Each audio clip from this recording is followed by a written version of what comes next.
পদত্যাগ করলেন রাষ্ট্রপতি মোহাম্মদ শাহাবুদ্দিন। পদত্যাগপত্র গ্রহণ করে ভারপ্রাপ্ত রাষ্ট্রপতির দায়িত্ব পালন করবেন স্পিকার হাফিজ উদ্দিন আহমেদ। জাতীয় সংসদের শপথ কক্ষে সংবাদ সম্মেলনে স্পিকার জানান, অসুস্থতার কারণে দায়িত্ব থেকে সরে দাঁড়িয়েছেন মোহাম্মদ শাহাবুদ্দিন।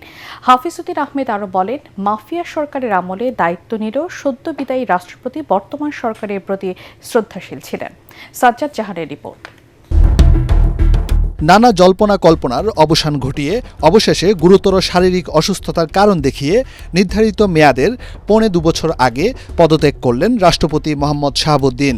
পদত্যাগপত্রে তিনি দাবি করেন, সাংবিধানিক বিপর্যয় থেকে দেশকে রক্ষা করতে দায়িত্ব পালন করেছেন তিনি। জাতীয় সংসদ ভবনে জরুরি সংবাদ সম্মেলনে শুরুতেই রাষ্ট্রপতি মোহাম্মদ শাহাবুদ্দিনের পদত্যাগপত্র গ্রহণ করা হয়েছে বলে জানান জাতীয় সংসদের স্পিকার হাফিজ উদ্দিন আহমদ। মহামান্য রাষ্ট্রপতি জনাব মোহাম্মদ শাহাবুদ্দিন তার স্বাক্ষরযুক্ত পদত্যাগপত্র আজ 24শে জুলাই 2026 9 শ্রাবণ 1433 রোজ শুক্রবার অপরাহ্ন 5:01 আমার নিকট পদত্যাগপত্র দাখিল করেছেন। গণ অভ্যুত্থান পরবর্তী সময়ে রাষ্ট্রীয় সংকটকালে দায়িত্ব পালন করে আসলেও আকস্মিক পদত্যাগের কারণ তুলে ধরেন স্পিকার। তিনি লিখিতভাবে জানিয়েছেন যে তিনি গুরুতর অসুস্থ, হৃদরোগ, উচ্চ রক্তচাপ, ডায়াবেটিস ও কিডনি জটিলতায় তিনি ভুগছেন। এসব রোগের প্রাদুর্ভাবে এবং শারীরিক ও মানসিক অসমর্থতার কারণে রাষ্ট্রপতির মতো গুরুত্বপূর্ণ সাংবিধানিক পদের দায়িত্ব পালন করা তার পক্ষে সম্ভব হচ্ছে না। সংবাদ সম্মেলনে স্পিকার আরও জানান, রাষ্ট্রপতির পদত্যাগের ঘটনা নতুন কিছু নয়। সংবিধান অনুযায়ী পদত্যাগপত্র জমা হয়েছে, গ্রহণ করা হয়েছে সংবিধান মেনেই। তাই এই ইস্যু নিয়ে আর কোনো বিভ্রান্তির সুযোগ নেই। এই পদত্যাগের ফলে সকল ধোঁয়াশা পরিষ্কার হলো। কোনো ধরনের বিশৃঙ্খলা বা কোনো ধরনের বিরূপ মনোভাব কিংবা কনফিউশন যাতে এসব ব্যাপারে না ঘটে। প্রশ্নের জবাবে ভারপ্রাপ্ত রাষ্ট্রপতি হাফিজ উদ্দিন আহমদ জানান, পতিত আওয়ামী লীগ সরকারের আমলে নিয়োগ পেলেও সাংবিধানিক দায়িত্বের প্রতি শ্রদ্ধাশীল ছিলেন মোহাম্মদ শাহাবুদ্দিন। জনগণের ভোটে যে সরকার নির্বাচিত হয়েছে তার প্রতি তিনি সমর্থন এবং শ্রদ্ধা প্রকাশ করেছেন সবসময়। ভবিষ্যতের কথা মাথায় রেখে দলের সিনিয়র নেতাদের মধ্য থেকে পরবর্তী রাষ্ট্রপতি নির্বাচিত করা উচিত বলে মনে করেন বিএনপি নেতারা।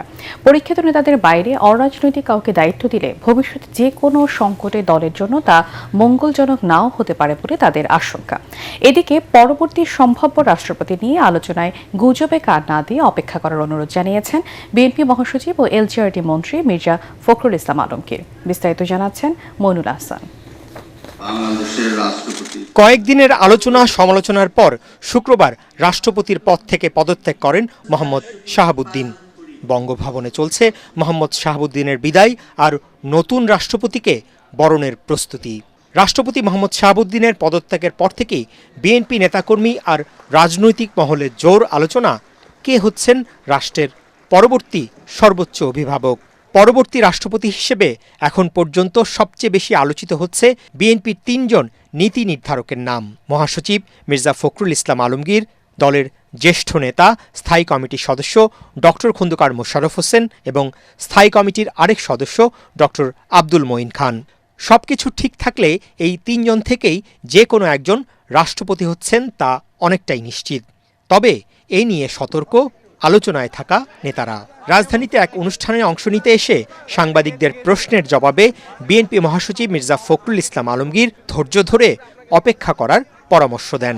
এটা এখনই বলার সময় আসেনি, যখন সময় আসবে তখন সবাই আপনারা জানতে পারবেন। গুজবে আমি বিশ্বাস করি না, আর পত্র পত্রিকা পড়ে তো রাজনীতির কথা বলা যাবে না, আর এটা হচ্ছে যে রাষ্ট্রপতির কথা, ওটা গুজব দিয়ে কিছু বলা যাবে না। রাষ্ট্রপতি নির্বাচন নিয়ে বিএনপির তৃণমূলের ভাবনা জানতে চাইলে চেয়ারপারসনের উপদেষ্টা সৈয়দ মোয়াজ্জেম হোসেন আলাল বলেন, দলের ত্যাগী সিনিয়র নেতাদের থেকেই কাউকে এ পদে দেখতে চান নেতাকর্মীরা। নিজের ব্যক্তিত্ব, তার নৈতিকতা, তার বুদ্ধিদীপ্ত তীক্ষ্ণতা, এগুলা কি পরিমাণে আছে এটা হলো একটা দিক।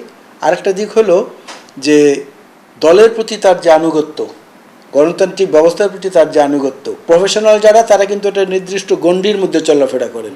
একজন রাজনীতিবিদ কিন্তু হুট করে রাস্তার পাশে চায়ের দোকানেও বসতে পারেন, আবার ইচ্ছা করলে বঙ্গভবনে গিয়ে একটা রাষ্ট্রীয় ভোজসভায় অংশগ্রহণ করতে পারেন। এই গুণাবলী সম্পন্ন মানুষ তো বিএনপিতে আছে, তাদের মধ্যে থেকে হওয়াই যুক্তিসঙ্গত এবং যথাযথ হবে বলে আমি মনে করি। 111 সহ নানা রাজনৈতিক সংকটের কথা মনে করিয়ে দিয়ে মোয়াজ্জেম হোসেন আলাল বলেন, অরাজনৈতিক কোনো ব্যক্তিকে দায়িত্ব দিলে তা দলের জন্য সুখকর নাও হতে পারে। জনাব ইয়াজউদ্দিন আহমেদ সাহেব, তাকে আমরা বাইরে থেকে নিয়ে এসেছিলাম, তিনি কিন্তু উল্টো দিকে দৌড় দিয়েছেন। এখন ট্রেনের ইঞ্জিন যদি বগি রেখে শুধু ইঞ্জিন চলে যায় তাহলে তো যাত্রীরা বসে থাকতে হয়। তো 2007-এ আমাদের অবস্থা তাই হয়েছে। এই জিনিসগুলো বিবেচনা করি আমার মনে হয় দলের মধ্যে বিশ্বস্ত, দলের প্রতি আনুগত্য এবং পরীক্ষিত জিয়া এবং বেগম খালেদা জিয়ার অনুসারী এরকম যারা, তাদের মধ্যে থেকে রাষ্ট্রপতি নির্বাচিত হওয়া উচিত। বিএনপির সিনিয়র নেতারা আভাস দেন, জাতীয় সংসদের পরবর্তী অধিবেশন শুরু হতে কয়েক মাস সময় হাতে থাকায় রাষ্ট্রপতি নির্বাচনে দল কিছুটা সময় নিতে পারে। আর সংবিধান অনুযায়ী নতুন রাষ্ট্রপতি নির্বাচিত হওয়ার আগ পর্যন্ত ভারপ্রাপ্ত হিসেবে দায়িত্ব পালন করে যাবেন স্পিকার হাফিজউদ্দিন আহমদ। সঠিক প্যাড আর সঠিক তথ্য দিয়ে এসব সামলে নিব এক হয়ে। Monalisa sanitary napkin. অবশেষে মেয়াদ শেষ না করেই বিদায় নিলেন মোহাম্মদ শাহাবুদ্দিন। 3 বছরের কিছু বেশ সময় দায়িত্ব পালন করলেও ঘটনাবহুল সময় পার করেছেন সদ্য বিদায়ী এই রাষ্ট্রপতি। 2023 সালের 24শে এপ্রিল দায়িত্ব নিয়ে 3 জন সরকার প্রধানকে শপথ পড়িয়েছেন তিনি।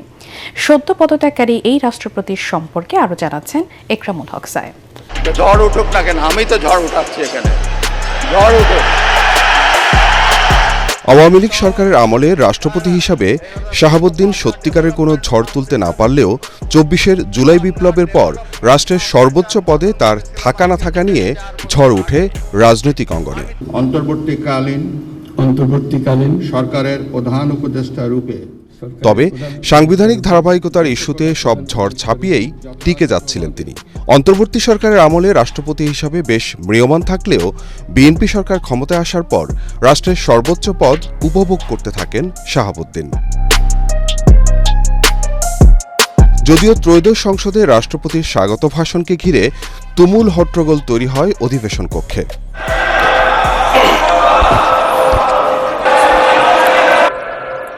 সংসদে তার উপস্থিতির প্রতিবাদ জানিয়ে ওয়াকআউট করে বিরোধী দল। আপনাদের সবাইকে জানাই আন্তরিক অভিনন্দন ও শুভেচ্ছা।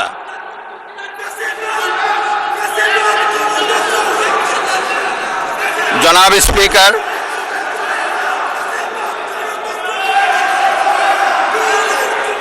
ওই ভাষণে আওয়ামী লীগ সরকারের আমলে দেয়া বক্তব্যের পুরো বিপরীত বাক্য উচ্চারিত হয় শাহাবুদ্দিনের কণ্ঠে। সকলের সম্মিলিত আন্দোলনের ফলে 2024 সালের 5ই আগস্ট তৎকালীন ফ্যাসিস্ট সরকারের পতন ঘটে।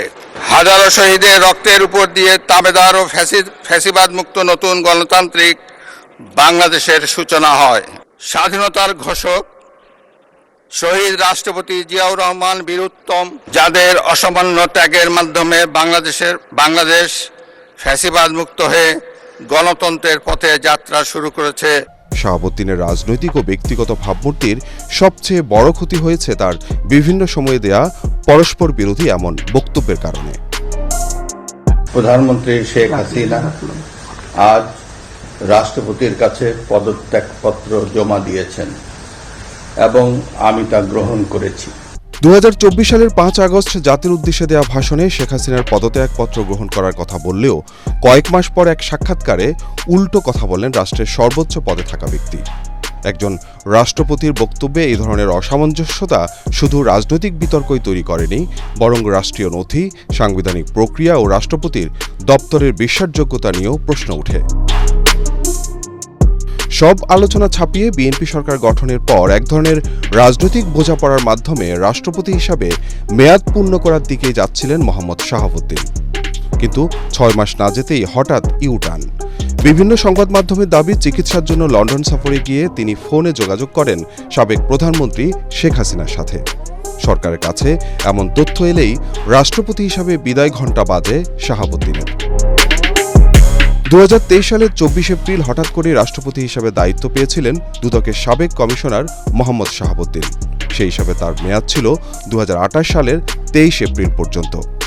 3 বছর 3 মাস সময়কালে রাষ্ট্রপতি হিসাবে 3 জন সরকার প্রধানকে শপথ পড়ান শাহাবুদ্দিন। শেখ হাসিনা, ডক্টর মোহাম্মদ ইউনূস ও তারেক রহমানের সরকারের আমলে নানা চড়াই উৎরাইয়ের সাক্ষী তিনি। 2024 সালের 5 আগস্ট ক্ষমতার পট পরিবর্তনের পর দেশের রাজনৈতিক ও সাংবিধানিক ইতিহাসে জটিল সময়ের মুখোমুখি হন শাহাবুদ্দিন। রাষ্ট্রপতি হিসাবে তাকে এমন সব সিদ্ধান্তে অংশ নিতে হয়েছে যেগুলো নিয়ে এখনও রাজনৈতিক ও আইনগত বিতর্ক শেষ হয়নি।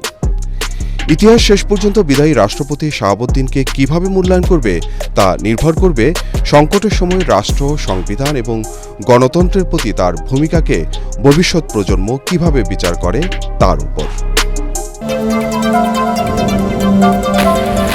রাষ্ট্রপতি পদ থেকে মোহাম্মদ শাহাবুদ্দিনের পদত্যাগের মধ্য দিয়ে স্বৈরাচারের কালো ছায়া মুক্ত হয়েছে জাতি বলে মন্তব্য করেছেন জামাতের আমির ও বিরোধী দলীয় নেতা ডক্টর শফিকুর রহমান।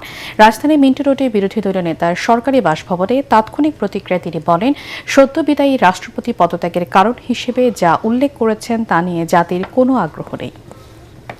হলেও জাতির ঘাট থেকে স্বৈরাচারের একটা কালো ছায়া সরে গেল, এই জন্য আমরা আল্লাহ তাআলার শুকরিয়া আদায় করি। তিনি কি কারণে পদত্যাগ করেছেন এই বিষয়ে আমাদের কোনো আগ্রহ নাই, কারণ আমরা আগে থেকেই বিবেচনায় নিয়েছি যে তিনি প্রেসিডেন্ট পদে থাকার আর যোগ্য নন, তিনি তার যোগ্যতা হারিয়েছেন। অস্থায়ী প্রেসিডেন্ট হিসাবে বর্তমান মাননীয় স্পিকার দায়িত্ব গ্রহণ করেছেন, আমরা তাকে অভিনন্দন জানাই এবং আমরা তাকে আশ্বস্ত করছি তিনি যতদিন দায়িত্ব পালন করবেন, আশা করব যে তিনি ন্যায়নিষ্ঠভাবে এই দায়িত্ব পালন করবেন, নির্মোহভাবে দায়িত্ব পালন করবেন, কারো প্রতি তিনি কোনো ধরনের কোনো পক্ষপাতিত্ব করবেন না।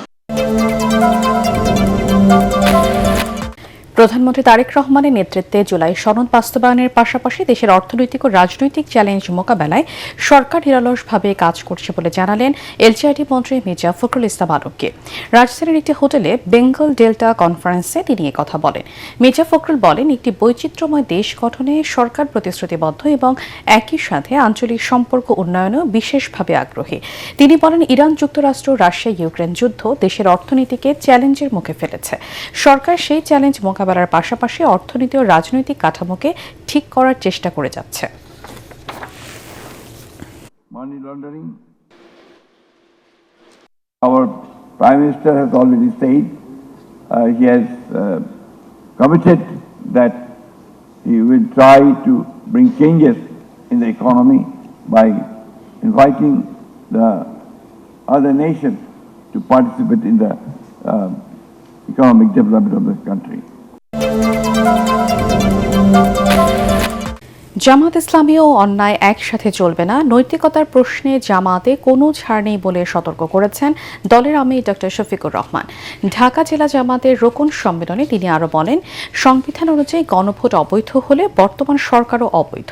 ফ্যাসিবাদ আমলে নির্যাতনের শিকার সকলের দায়-দায়িত্ব নেওয়া সরকারের নৈতিক দায়িত্ব বলেও মন্তব্য করেন জামাতে আমির। হুমায়ুন চিশতির রিপোর্ট।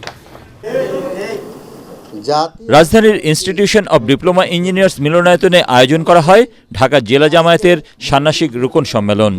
এতে জামায়াতের আমির ও বিরোধী দলীয় নেতা ডক্টর শফিকুর রহমান নেতাকর্মীদের সতর্ক করে বলেন, নৈতিকতার প্রশ্নে কোনো ছাড় নেই, ভুল ত্রুটি চোখে পড়লে সাথে সাথে ধরিয়ে দেওয়ার আহ্বান জানান তিনি। আমরা মানুষ, আমাদের ভুল ত্রুটি হয়। আমরা একটা কথা পরিষ্কার বলেছি যে অন্যায় আর জামাতে ইসলামী একসাথে চলে না। নৈতিকতার প্রশ্নে জামাতে ইসলামীতে কোনো ছাড় নাই। আমাদের অন্যায় অপরাধ দেখলে আমাদেরকে ধরে দিন, আমরা কথা দিচ্ছি আমরা সংশোধন করব। আমি সহকর্মীদেরকে বলবো, গায়ে যদি আপনার সাদা কাপড় থাকে আপনাকে যত্নশীল হতে হবে। জুলাই জাদুঘর এখনো চালু না করায় ক্ষোভ প্রকাশ করেন জামায়াত আমির। এটা 1 জুলাই খুলে দিতে অসুবিধা কোথায় ছিল?